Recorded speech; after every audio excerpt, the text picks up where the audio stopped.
Sir तकनीकी पक्ष वालों तो इतने जोड़े पार्क बैठे हैं कोई बेहतर वेखणगे, लेकिन इन्हों की जी नज़म यार मैंने एक बड़ी सोहनी चीज़ लगी जिदे अक्सर जो संजीदा शायरी होंगी है तो उस वेले गल बहुत सिनिकल हो जाती है, बड़ी संकी पासे टुर जाती है, जबकि इन्होंने एक इंथूसीजम या उत्साह का जोड़ा है ना पक्ष वो भी रखा है, जड़ा जी सानू लोड़ है जिन्हें भी संजीदा लोग सोचने वाले या संजीदा पढ़ते हैं या संजीदा शायरी वाल जाते हैं, वो बहुत सोहनी चीज़ है। आम तौर पर वेख्या जाता है कि आपुन खेती वाल भी बंदा बहुत चला जाता, जो बंदा थोड़ा सिनिकल पॉइंट वाल जाता है या जो संजीदगी वाल जाता है तो वो सैल्फ क्रिटिसिज्म वाल भी बहुत चल जाता, लेकिन इन्होंने जो उत्साह इस गज़ल के या नज़म के दसिया एक लाइन जी बड़ी रियलिस्टिक है, पर दूसरी तरफ जो वो नाल ही तुहाडा उत्साह वधा रही है, वो बहुत सोहनी लगी मैनू, मतलब कि कमाल जो थाट है वो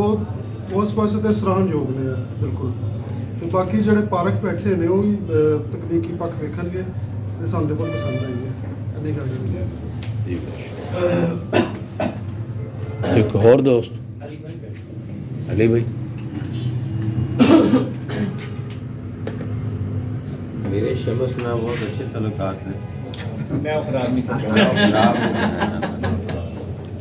मेरे वास्ते ऑनर है सर, गल अगर तुम करो तो मैं सारी गल सीखांगा।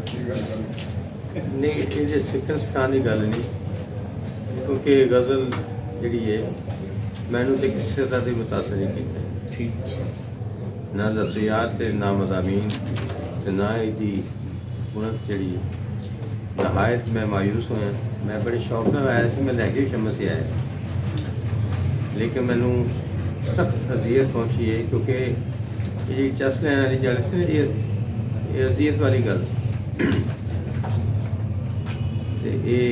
मैनू दिनी तौर पर अजियत पहुँची है ये गज़ल पढ़, क्योंकि पंजाबी जुबान दे विच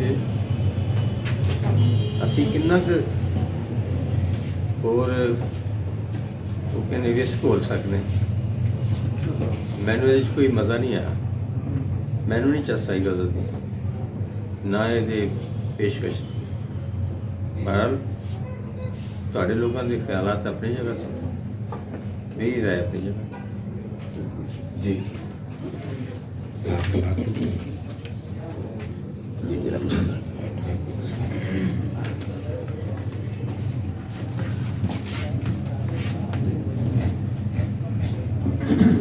देखो जी पंजाबी गज़ल है ना वो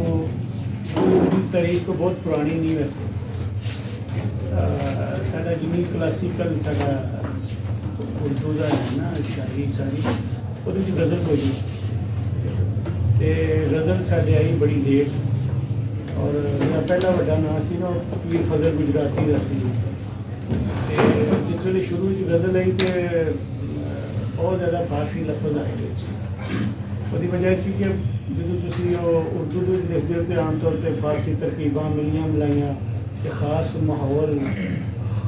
फारसी तो उर्दू च आया तो फिर गज़ल उस तरह तो पीर फजल गुजराती जो सन उन्होंने काफ़ी फारसी, लेकिन बाद बहुत सारे लोगों ने गज़ल लिखियाँ, लेकिन जो सब तो बड़ा एक चेंज आया आई ना सब तो ज़्यादा वो तजम्मल कलीम ने जो छोटी बहर में गज़ल लिखी वो फारसी तो बगैर लफज वरते हैं बगैर उन्हें छोटी बहर में गज़ल लिखी तो गज़ल बहुत पॉपुलर है। पुराना जो माहौल सी वो तो निकल के अपने खेतों के अपनी गलियों के अपने महल्ले के चीज़ों को लैके गज़ल बड़ी पॉपुलर हुई। अक्सर ही जो भी मैंने 2-3 बार इतफाक होया है किसी जगह के उत्ते तनकीदी पंजाबी शायरी के उत्ते ना तो जी वज़न के उत्ते गल होंदी है ना अक्सर हुण भी अशारे नाल गल होगी वज़न की। एक बड़े मशहूर शायर सन उर्दू के कयूम नज़र, उन्होंने वारिस शाह की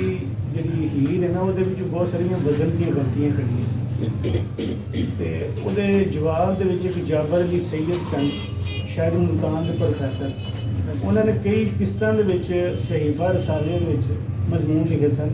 ਇਹ ਸਾਬਤ ਕਰਨ ਵਾਸਤੇ ਕਿ ਜਿਹੜੀਆਂ ਬਹਿਰਾਂ ਅਰੂਜ਼ ਨੇ ਜਿਹੜੀਆਂ ਉਹ ਸਾਡੀ ਇੱਥੋਂ ਦੀ ਧਰਤੀ ਦੀਆਂ ਜਿਹੜੀਆਂ ਬੋਲੀਆਂ ਨੇ ਇਹਨਾਂ ਦੇ ਵਜ਼ਨ ਤੇ ਨਹੀਂ ਆਉਂਦੀਆਂ ਪੂਰੀਆਂ। ਉਹਨਾਂ ਨੇ ਕਿਹਾ ਕਿ ਉਹ ਛੰਦ ਨੇ ਸਾਡੇ, ਇੱਕ ਮਾਤਰਿਕ ਛੰਦ, ਇੱਕ ਵਰਨਿਕ ਛੰਦ ਹੈ। ਦੋ ਤਰੀਕੇ ਨੇ ਆਪਣੇ ਵਜ਼ਨ ਨੂੰ ਨਾ ਸ਼ਾਇਰੀ ਵਿੱਚ ਕਾਇਮ ਰੱਖਣ ਦੇ, ਤੇ